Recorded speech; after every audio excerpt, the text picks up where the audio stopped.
네. 네. 예, 2024년도 성과 발표회 3세션을 시작하도록 하겠습니다. 예, 첫 번째 성과 발표는 전국 범죄 피해 조사, 노인 범죄 피해 실태 조사를 연구하신 김지영 박사님께서 발표해 주시겠습니다. 저는 제의하고 이제 발표자를 좀 진행해 주세요. 네.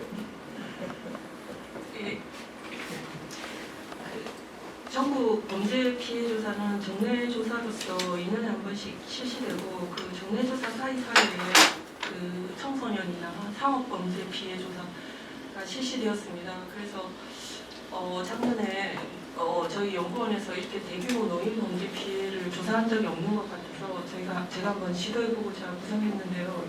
이전에 노인 범죄 피해 조사가 아주 없는 건 아니었고 90년대에 한 1000명 정도 대상으로 지금 연구원에 나가신 장준호 박사님이 이제 하신 그런 범죄 피해 조사가 있고 또 뭐 이제 수탁 보고서에서 이제 실시한 범죄 피해 조사가 있습니다. 근데 이렇게 대규모로 실태 조사가 이루어지는 건 처음이고, 그리고 이제 노인 인구가 급증하고 있다는 건 뭐 모든 분들이 다 노인 문제, 노인 하면은 뒤에 뭐 문제, 고령화 문제 이런 식으로 다 말씀을 하시는데, 어쨌든 노인 인구가 급증하고 있기 때문에 우리 사회에서 여러 가지 노인에 관한 연구가 필요하고, 이전에 여기 연구원에 청소년 범죄 연구실이 있었는데 이제 그게 없어진 지 꽤 됐습니다. 노인 범죄 피해 연구실이 있어야 되지 않나라는 생각도 합니다. 그래서 제 이 연구가 이제 처음 시작이지만 노인 전국 범죄 피해 조사에서 약간 국내와 비슷하게 해서 노인 범죄 피해 실태를 조금 이 설문지에 부족한 부분을 수정 보완해서 정례적으로 할 수 있으면 어떨까 그런 생각도 그런 의도에서 이 조사를 시행하게 되었습니다. 연구 목적은 뭐 너무 명확하기 때문에 노인 대상 범죄 발생 실태와 노인 피해자 특성을 파악하여 범죄 예방 정책과 실효적 피해자 지원 방안에 기여하기 위한 통계를 생산하는 것입니다. 이 설문조사는 2024년 현재 66세 이상 대한민국 국내 거주 노인을 대상으로 1대1 면접조사를 실시했습니다. 왜 66세 이상이냐고 하면은 원래 이제 보건복지법이나 이런 모든 것에 보면 65세 이상이 노인이지만 작년 1년간의 범죄 피해를 해상하는 것이기 때문에 66세로 연령 기준을 맞췄고요. 설문지는 기초조사표와 사건조사표로 구성되어 있습니다. 사건조사표에는 총 10가지 범죄에 대해서 질문하였는데 이 10가지 범죄는 공식 통계와 선행 연구를 바탕으로 해서 노인들이 많이 당하는 범죄를 중심으로 구성을 하였습니다. 그래서 지난 1년간 피해 실태를 조사하고 기초 조사표는 피해자 특성에 관해서 조사하였습니다. 그래서 이제 이게 약간 전국 범죄 피해 조사, 정례 조사랑 설문지의 차이가 있는데, 되도록이면 조사를 하기 전에 제일 걱정했던 것이 노인 범죄 피해가 너무 적게 나오지 않을까 하는 그런 점이었기 때문에 약간 노인 특정된 범죄에 포커스를 맞추고자 노인 학대라든지 그런 범죄를 추가하였고, 그다음에 전국 범죄 피해 조사에서는 어떤 강도, 주거 침입 강도나 주거 침입 절도하는 식으로 다른 범죄의 어떤 방법으로서의 주거 침입을 질문했다면, 여기선 공식 통계에 보니까 노인들이 가장 많이 당하는 범죄 중에 하나가 주거 침입 범죄더라고요. 그래서 주거 침입 범죄 자체에 대해서 이제 질문을 해서 그 결과를 보면, 그 다음 페이지에 보면은 상당히 그 범죄 피해율이 높게 나왔습니다. 이건 이제 이렇게 범죄 피해율이 높게 나오면은 한편으로는 뭐 전국 범죄 피해 조사랑 이렇게 비교를 해서 이 차이가 어디서 오는지를 봐야 되는 거고, 저희도 어쨌든 2차 분석을 연구했고 2차 분석에서 조금 더 많은 2차 분석을 위해서 조금 더 많은 피해자가 필요했기 때문에 12.9%라는 높은 피해율이 나왔습니다.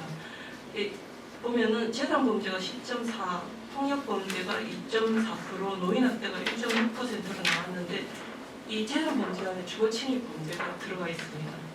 이런 게 이제 전국 범죄 피해 조사의 차이고, 폭력 범죄 안에는 또 예를 들어서 전국 범죄 피해 조사에서는 괴롭힘 범죄가 들어가 있는데 뭐 직장 내 괴롭힘 이런 것들. 근데 저희는 괴롭힘 범죄는 넣지 않고 협박을 넣었습니다. 그래서 전국 범죄 피해 조사에서는 재산 범죄가 한 5% 정도 나오는데 이 조사에서는 10.4% 2배 이상 나왔고 폭력 범죄 같은 경우에 전국 범죄 피해 조사에서 2022년도 기준으로 보면 한 0.8% 정도 나왔는데 이 조사에서는 한 2.4% 정도 나왔습니다. 굉장히 높게 나왔고요. 노인학대는 1.61%로 나왔습니다. 그래서 역시 재산범죄 피해율을 보면 사기가 가장 높습니다. 5.67, 남절도 3.49, 단순 주거 침입이 2.92, 손괴가 2.13 순으로 나타났으며 폭력범죄 피해율을 보면은 강도가 1.20, 폭행이 1.15, 성폭력이 0.53, 협박이 0.47, 스토킹 0.25%의 순서로 나타났습니다. 이 분들이 거주하는 도시 규모를 보면은 중소도시의 범죄 피해율이 5%로 가장 높고 대도시가 4.5%, 읍면이 2.49% 이런 순서로 나타났습니다. 중소도시에서 높은 범죄율은 재산, 폭력, 노인학대에서도 동일한 결과를 보입니다. 93페이지의 그 도표를 보시면 알 수 있듯이 재산, 폭력, 노인학대 그리고 전체 범죄 모두에서 중소도시에서 가장 피해율이 높은 것으로 나옵니다. 그리고 이제 여기서 저희들이 중점을 뒀던 노인 특징적 범죄 중에 하나는 노인학대. 근데 이 연구의 한계라고 하면 노인학대에 있어서 시설 내 노인학대 범죄는 조사되지 못했습니다. 아무래도 시설 내 노인학대를 조사하는 것이 굉장히 어렵고 그 다음에 또 설문지를 응답할 수 있을 정도의 건강 상태를 가진 노인들이 설문에 응답했기 때문에 사실은 올해 와병 중이라서 더 많은 학대를 당할 수 있는 노인들 같은 경우에는 응답자에서 제외된 그런 한계가 있죠. 그래서 노인학대 가해자로 가장 높은 비율을 차지하는 것이 간병인으로 나타났습니다. 이것은 이전에 아들, 그다음에 배우자 이렇게 나타난 결과와는 달라진 어떤 세태를 보여준다고 봅니다. 그 다음으로는 배우자, 친척, 아들, 딸, 며느리 순으로 나타났는데 아무래도 가장 가까이 있고 가장 노인과 많은 시간을 보내는 사람들이 학대 가해자로가 되는 경우가 높은 것으로 보입니다. 그래서 94페이지 보시면 노인 피해자 도움을 요청하는 여부를 보면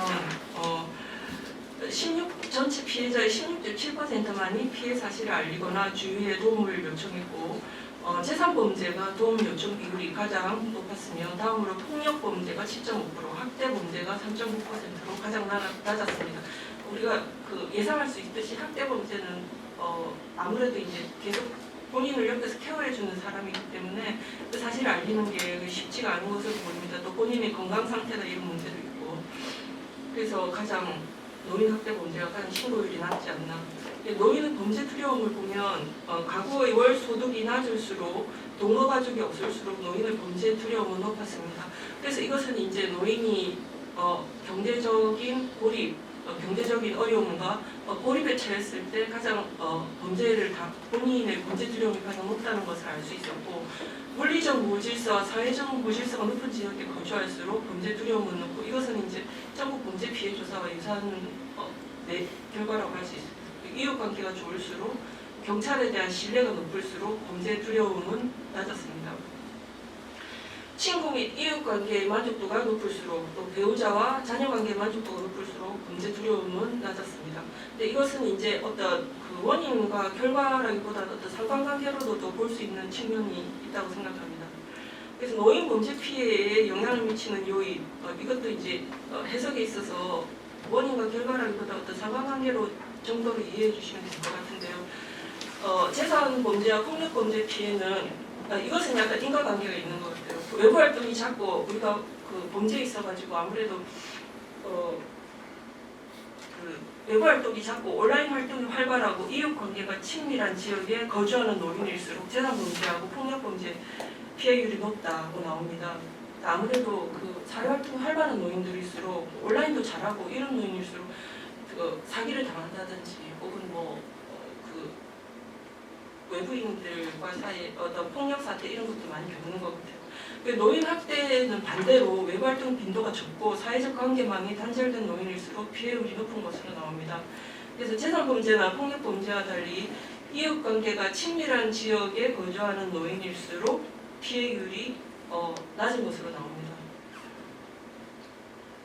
근데 이 세 가지 범죄 모두에 있어서 가장 중요한 것은 가족과 동거하는 노인은 가족과 동거하지 않는 노인보다 유의미하게 범죄 피해율이 낮은 것으로 나타납니다. 그래서 이 사실 연구에 있어서 가장 시사점이라는 거는 노인이 가족과 같이 살아라 그게 아니라 약간 이제 민사법에서도 이야기하듯이 우리가 생활동반자법에 대한 많은 이야기를 하는데 가족의 범위를 확대해서 좀 더 노인들이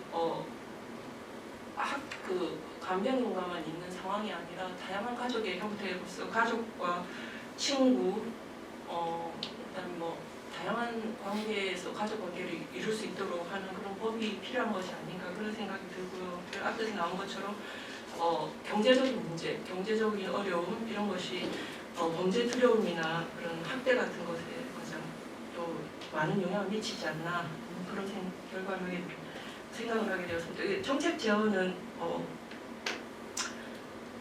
노인 범죄 피해 예방을 위한 포괄적 법률 제정, 노인을 대상으로 한 범죄 피해 예방 교육, 그리고 노인은 범죄 피해에 대한 체계적인 통계 자료. 제가 아무래도 이 사회과학 전공자이기 때문에 앞에 뭐 여러 가지 법제 정비나 이런 것들보다는 어떤 체계적인 통계 자료에 있어서 가장 큰 통계 자료가 먼저 필요하다는 것에 방점을 짓고 싶습니다. 체계화된 통계가 있어야지 거기서 이제 통계에 기반한 정확한 정책이 나올 수 있다고 생각합니다. 그래서 증가하는 노령 인구의 삶의 질을 향상시킬 수 있고 또 범죄를 예방할 수 있는데 이 연구가 기여할 것으로 생각합니다. 발표는 여기까지 마치도록 하겠습니다.